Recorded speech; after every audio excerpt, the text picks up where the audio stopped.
Lex Dura Set Ita Scripta. Undang-undang itu keras namun ia telah ditulis demikian.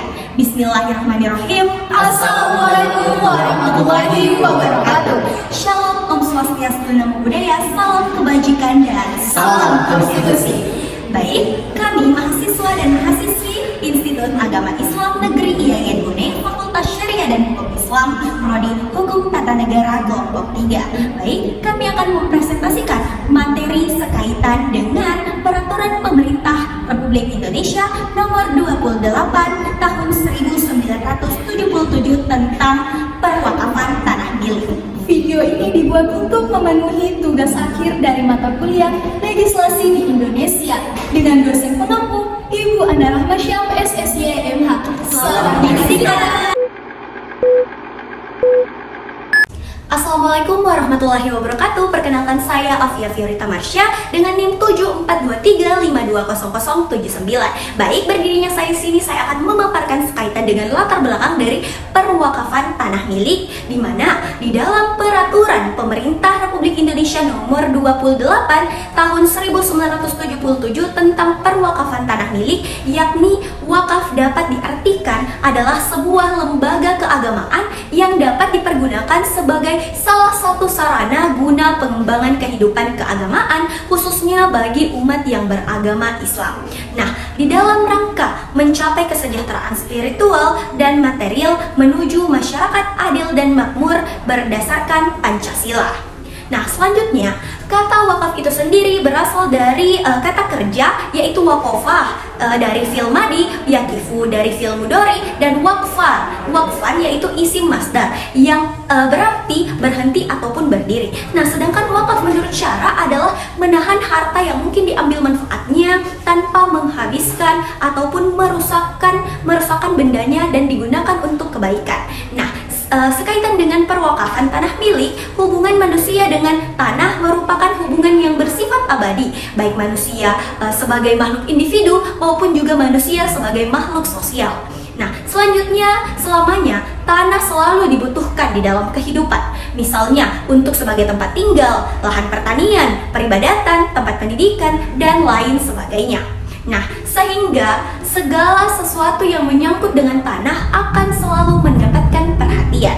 Nah, di mana di dalam suatu masyarakat pasti terdapat suatu susunan yang mengatur dan juga mempunyai norma-norma dengan disertai sanksi sebagai jaminan agar masyarakat selalu tertib dan mematuhinya, sehingga hubungan manusia dengan tanah benar-benar memperoleh kedudukan yang sangat dinilai sebagai sebuah kepentingan, di mana di Indonesia masalah pertanahan memperoleh kedudukan yang sangat penting. Hal ini dapat diketahui di dalam pasal 33 ayat 3 Undang-Undang Dasar 1945 yang berbunyi, bumi, air, dan kekayaan alam yang terkandung di dalamnya dikuasai oleh negara dan dipergunakan dengan sebesar-besarnya untuk kemakmuran rakyat. Nah, maka dari itu, melihat fenomena tersebut, pemerintah merasa sangat berkewajiban untuk menata dalam rangka meminimalisir dampak negatif akibat kurang jelasnya status wakaf.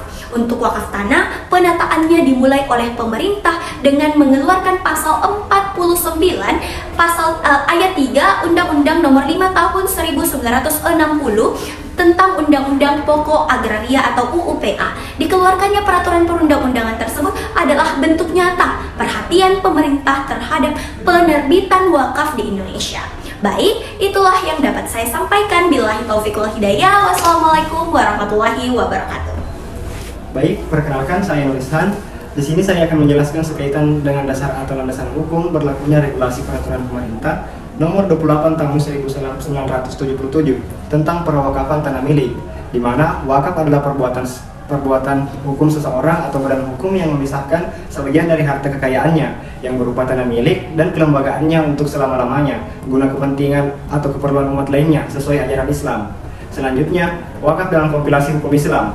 Wakaf adalah perbuatan hukum seseorang atau kelompok orang atau badan hukum yang memisahkan sebagian dari benda miliknya dan kelembagaannya untuk selama-lamanya guna kepentingan ibadah atau keperluan umum lainnya sesuai ajaran Islam. Terima kasih.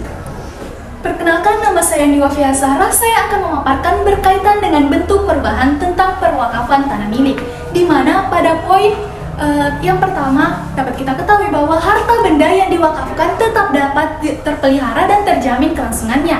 Tidak perlu khawatir barangnya hilang atau pindah tangan, karena secara prinsip barang wakaf tidak boleh dipindah tangankan seperti menjual, dihibahkan, atau diwariskan. Yang kedua, pahala baik si wakif akan tetap mengalir walaupun suatu ketika ia telah meninggal dunia, selagi benda wakaf itu masih dapat dimanfaatkan. Oleh sebab itu, diharuskan benda wakaf itu ditahan lama. Wakaf merupakan salah satu sumber dana yang sangat penting manfaatnya bagi kehidupan agama dan umat, antara lain untuk membina mental spiritual dan membangun dari segi fisik. Wakaf bertujuan memanfaatkan harta benda wakaf sesuai dengan fungsinya. Wakaf berfungsi mewujudkan potensi dan manfaat ekonomis harta benda wakaf untuk kepentingan ibadah dan untuk memajukan kesejahteraan umum. Wakaf dilaksanakan dengan memenuhi unsur-unsur wakaf sebagai berikut, seperti wakif dan nazir. Baik, sekian dan terima kasih. Wassalamualaikum warahmatullahi wabarakatuh.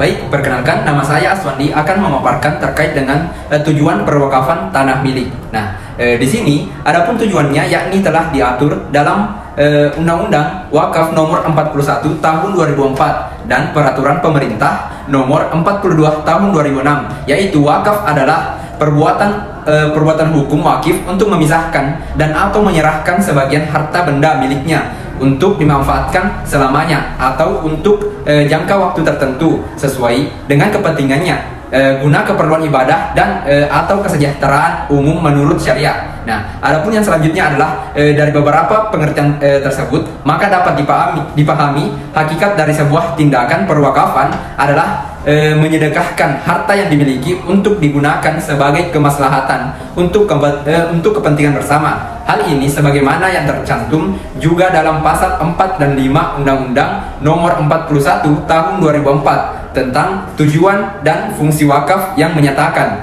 bahwa wakaf bertujuan memanfaatkan harta benda wakaf sesuai dengan fungsinya, yaitu mewujudkan potensi dan manfaat ekonomis harta benda wakaf untuk kepentingan ibadah dan untuk memajukan kesejahteraan umum. Nah, wakif harus pemilik sah dari harta yang diwakafkan dengan bukti-bukti yang sah sesuai dengan ketentuan yang berlaku. Nah, syarat wakif adalah dewasa. Maksudnya di sini ia menyadari dan mengetahui tujuan melepaskan hak miliknya kepada pihak lain. Nah, sekian dari penjelasan saya. Assalamualaikum warahmatullahi wabarakatuh.